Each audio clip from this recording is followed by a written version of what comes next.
हे ईश्वर, संसारका सबै आमालाई राम्रो स्वास्थ्य भएको जीवनको आशीर्वाद देऊ।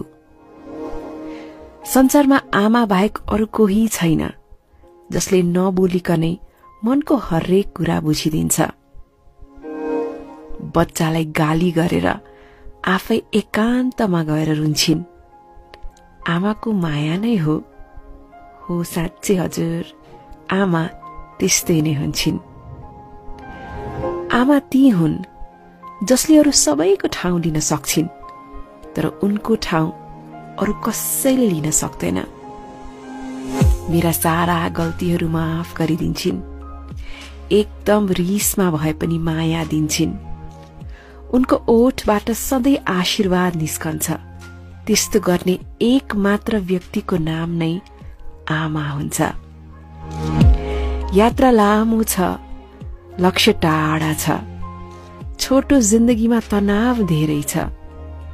यो दुनियाँले त उहिले ज्यान लिन्थ्यो होला, तर आमाको आशीर्वादको असर निकै छ।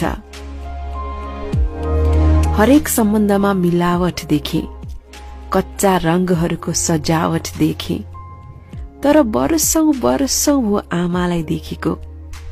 न त उनको अनुहारमा कहिले थकान देखे, न त उनको ममतामा कुनै मिलावट देखे। आमा सारा रौनक देखे दुनियाँको, तर जुन आनन्द तिम्रो छेउ बस्दामा छ, त्यो अन्त कहीं कतै छैन। त्यो व्यक्तिसँग मित्रता नगर्नु जो आफ्नै आमासँग ठूलो ठूलो आवाजमा झर्कन्छ।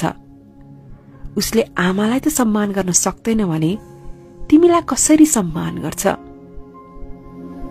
हामी जन्मिएको दिन हाम्रो जीवनकै एक मात्र दिन हो जब हामी रुँदा पनि हाम्री आमा मुस्कुराएकी थिइन् होला।